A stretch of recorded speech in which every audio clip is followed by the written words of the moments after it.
अस्सलाम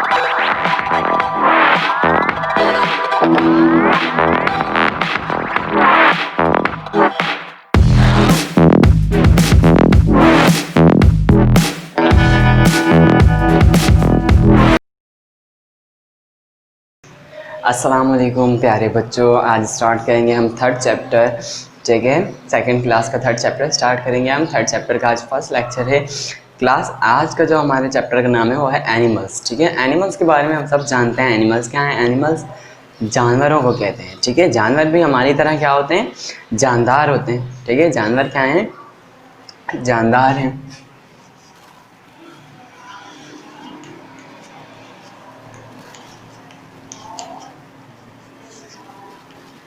जानवर जानदार हैं। कैसे जानदार हैं? हमें कैसे पता चलता है कि कोई भी जानवर जो है वो जानदार है? क्यों? क्योंकि वो जानदारों की तरह खाता है, पानी पीता है।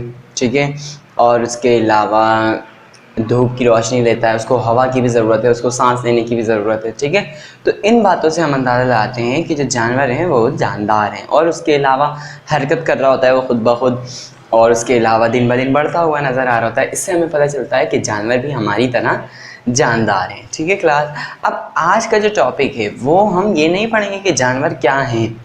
ठीक है, हम इस तरह पढ़ेंगे क्लास। आपने देखा है कि इंसान जो है, इंसान, ठीक है, जितने भी दुनिया में इंसान हैं, दो आँख, ठीक है, एक नाक, दो कान, एक मुंह, दो हाथ, दो पैर।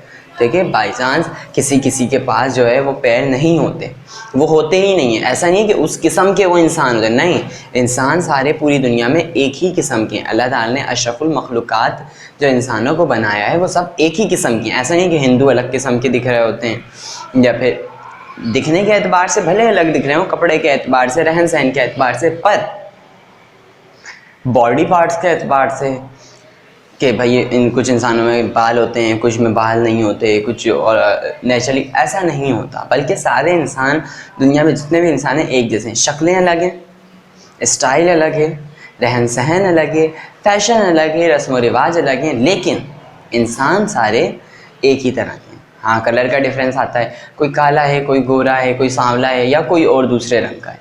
बात समझ में आ रही है?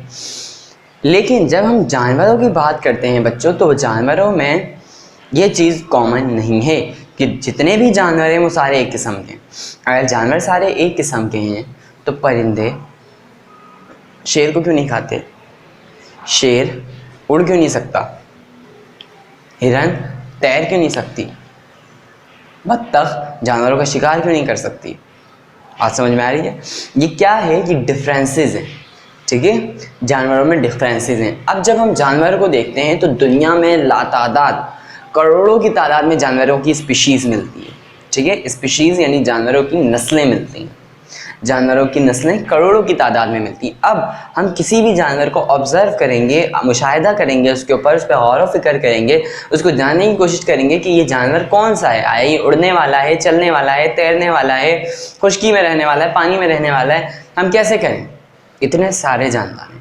तो हमने क्या किया बच्चों? जानवरों को हमने ग्रोहबंदी कर दी। जानवरों की ग्रोहबंदी किस तरह की? आप देखो, आपकी क्लास होती है, क्लास में टीचर ग्रोहबंदी करते हैं। कैसे ग्रोहबंदी करते हैं?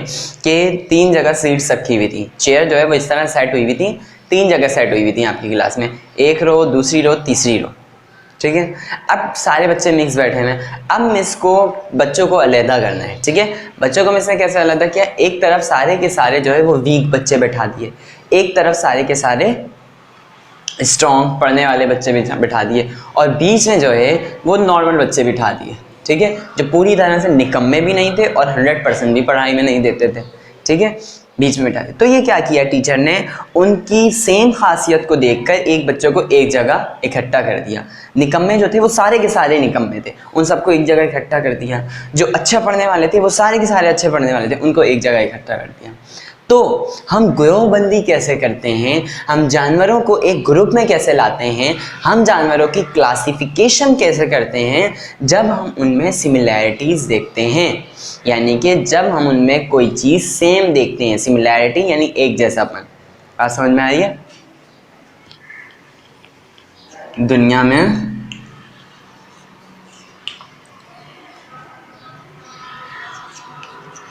करोड़ों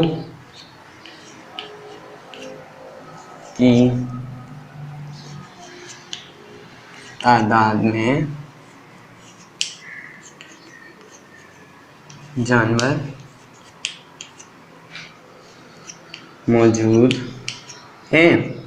ठीक है, करोड़ों की तादाद में जानवर मौजूद हैं। अब हम इस पे इन को मतलब देख कैसे सकते हैं, बता कैसे सकते हैं ये जानवर कीड़ा है, ये जानवर पानी का जानवर है, ये जानवर उड़ने वाला जानवर है। वो हम बता सकते हैं जानवरों की पहचान के लिए उनकी ग्रोह बंदी की जाती है। ठीक है, जानवरों की पहचान के लिए ग्रोह बंदी की जाती है। क्यों जानवरों की पहचान के लिए? जानवर करोड़ों अरबों खरबों की तादाद में जानदार हैं। अब उनकी पहचान करनी है कि कौन सा जानवर पानी का है, कौन सा जानवर खुश्की का है, कौन सा जानवर चल सकता है, कौन सा जानवर उड़ सकता है, कौन सा जानवर रेंगने वाला है। उसके लिए हम उनको ग्रोहबंदी कर देते हैं। ग्रोहबंदी क्या होती है? ग्रोहबंदी ग्रुप्स में डिवाइड कर देना। जिस तरह मैंने आपको क्लास की एग्जाम्पल दी थी कि एक ग्रुप बना दिया वीक का, एक ग्रुप बना दिया स्ट्रॉन्ग का, एक ग्रुप बना दिया मिडल का। मिडल यानी कि उन बच्चों में दोनों खासियत हैं, वो पढ़ने वाले भी हैं लेकिन वो पूरी तरह से निकम्मे भी, पूरी 100% भी नहीं देते पढ़ाई में, पर वो निकम्मे भी नहीं है। ठीक है, क्लास यहाँ तक क्लियर हो गई बात। तो जानवरों की पहचान के लिए हम उनकी क्या कर देते हैं? ग्रोहबंदी कर देते हैं। ग्रोहबंदी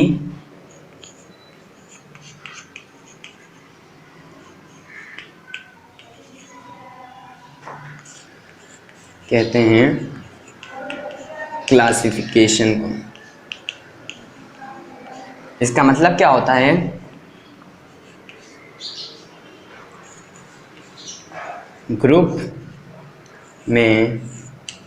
ग्रुप्स में तकसीम कर देना।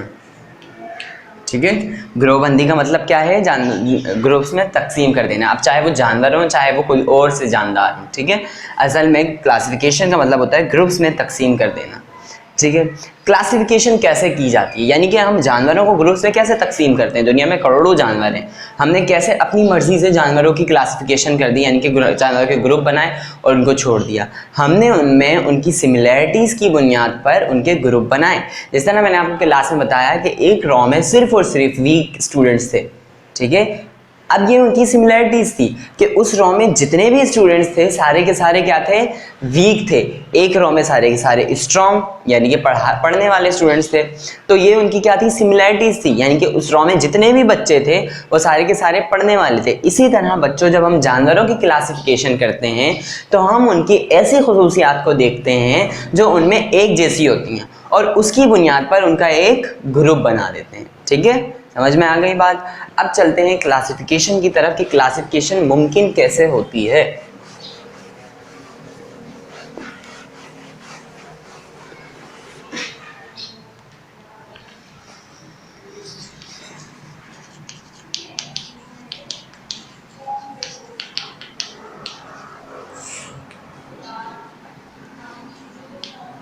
जानदारों की एक जैसी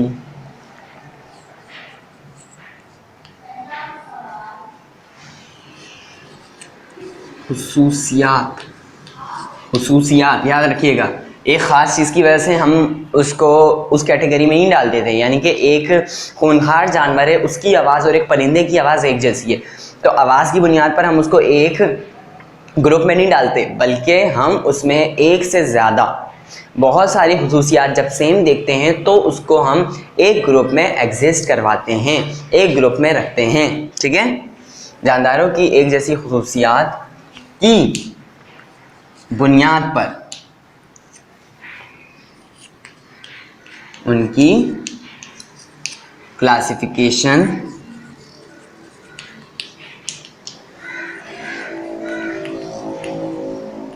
की जाती है। क्लासिफिकेशन की जाती है यानी कि उनके ग्रुप्स बना दिए जाते हैं। किसकी बुनियाद पर? उनमें मौजूद एक जैसी खुसूसियत की बुनियाद पर। अब वो एक जैसी खुसूसियत क्या होती हैं? खुसूसियात को इंग्लिश में बोलते हैं क्लास कैरेक्टरिस्टिक्स, यानी खुसूसियात। कौन कौन सी खुसूसियात हैं? Structure, body structure, body structure, ठीक है, हैबिटेट, अभी मैं आपको बताता हूँ कि वन बाय वन ये क्या चीज़ है। फूड रिक्वायरमेंट,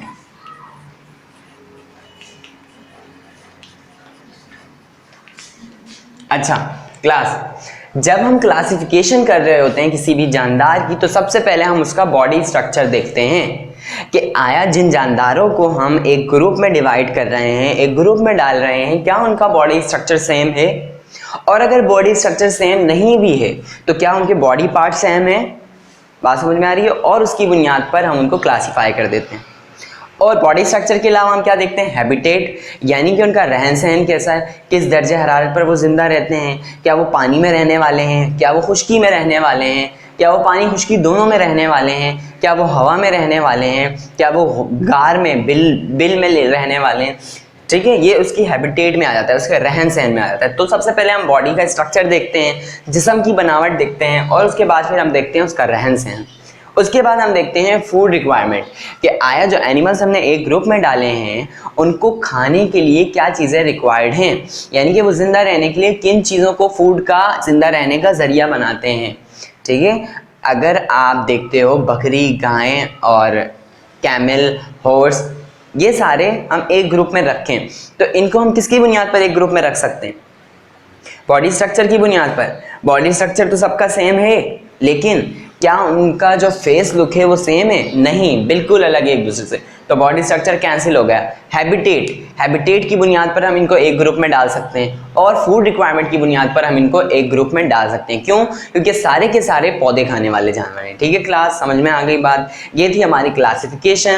क्लासिफिकेशन का मतलब क्या है उर्दू में? ग्रोहबंदी, यानी कि चीज़ों को, जानदारों को, चाहे नॉन लिविंग थिंग्स को, चाहे फिर पौधे हों या कोई और चीज़ हो, जब हम चीज़ों को क्लासीफाई करते हैं, उनके ग्रुप्स बनाते हैं, तो उस ग्रुप्स में हम कोशिश करते हैं कि जितनी भी चीज़ें हों या जो भी चीज़ें हैं या जो भी जानदार है, उन सब में जो खुसूसियात हैं वो बिल्कुल सेम हो, बिल्कुल एक जैसी हो, ठीक है। अब चलते हैं क्लास वर्क की तरफ।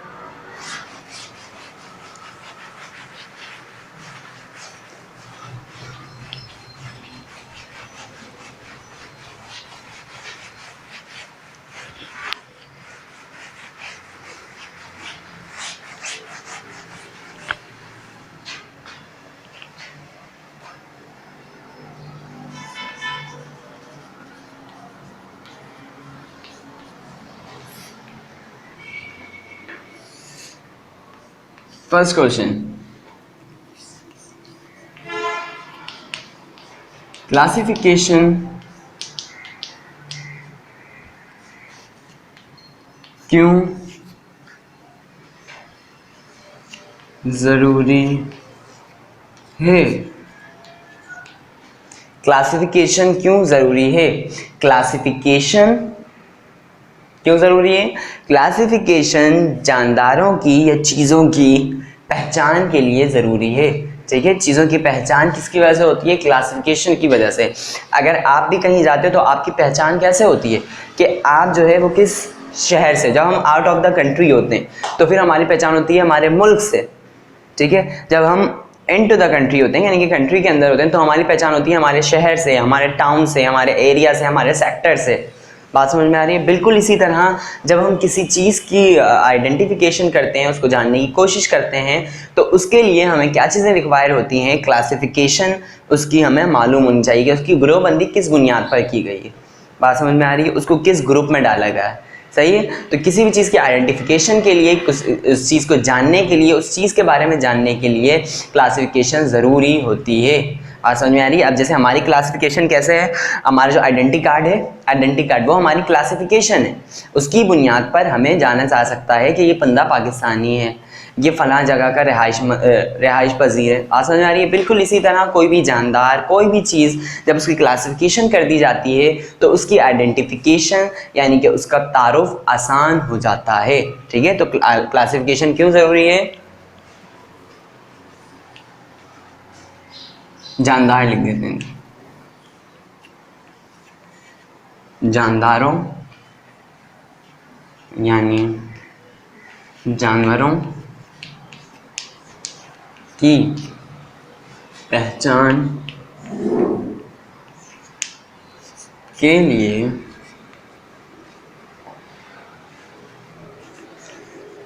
क्लासिफिकेशन ज़रूरी है। ठीक है, ये सिंपल सा क्वेश्चन है, आप इसका खुद से भी आंसर दे सकते हैं। ठीक है, क्योंकि इसमें थोड़े से वर्ड जो है वो एक्स्ट्रा हैं, क्या पता कुछ वर्ड्स ऐसे भी हों जो आपने पहली बार सुने हो, इस वजह से मैंने आपको ये लिख के बता दिया है। पर अब अगर आप में कैपेसिटी है, आप अपना आंसर खुद से लिख सकते हो तो बिला झिझक आप लिखो। ठीक है, बल्कि अच्छी बात है अगर आप लिखोगे तो आपको आंसर लिखना आएगा। आप क्वेश्चन बाज़ औक़ात ऐसा होता है पेपर्स में हम होते हैं और हमें क्वेश्चन याद नहीं होता, पर जब हम क्वेश्चन समझ लेते हैं तो उसका आंसर आसानी से लिख सकते हैं। पर अगर आंसर भी ना लिखना है तो जब आप आंसर लिखते रहोगे तो आप आदी हो जाओगे, आपको आंसर लिखना आ जाएगा। ठीक है क्लास, तो फर्स्ट क्वेश्चन था क्लासिफिकेशन क्यों ज़रूरी है। सेकेंड क्वेश्चन है क्लासिफिकेशन क्या है।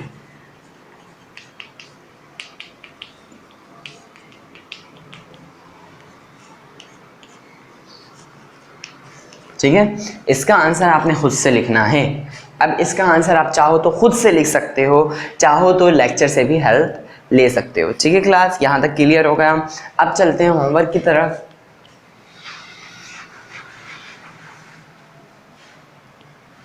क्लास वर्क डन करने के बाद होमवर्क नोट डाउन किया करें।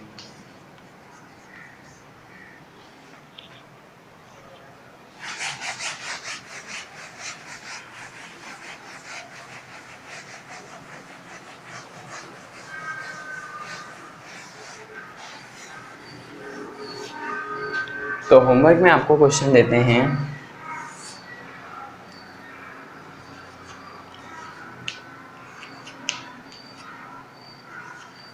जानवरों की ग्रोह बंदी 3 ग्रोह में करें। ग्रोहबंदी क्लासिफिकेशन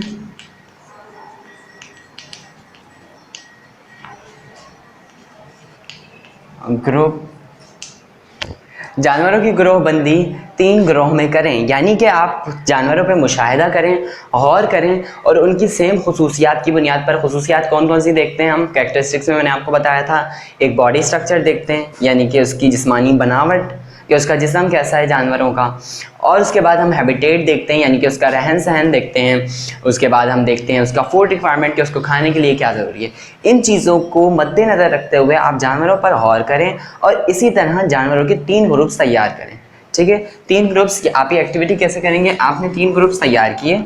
ठीक है, और नंबर 1, नंबर 2, नंबर 3, पहला गिरोह आपने लिखना है नंबर 1 ग्रोह नंबर 2, ग्रोह नंबर 3, और फिर आपने जितने जानवरों को ग्रोह नंबर 1 में रखा है जो एक जैसी खुसूसियात रखते हैं वो ग्रोह नंबर 1 में, जितने जानवरों को ग्रोह नंबर 2 में रखा है उनकी एक जैसी खुसूसियात की बुनियाद पर, और जितने जानवरों को ग्रोह नंबर 3 में रखा है उनकी एक जैसी खुसूसियात की बुनियाद पर उनके नाम इधर लिखने हैं।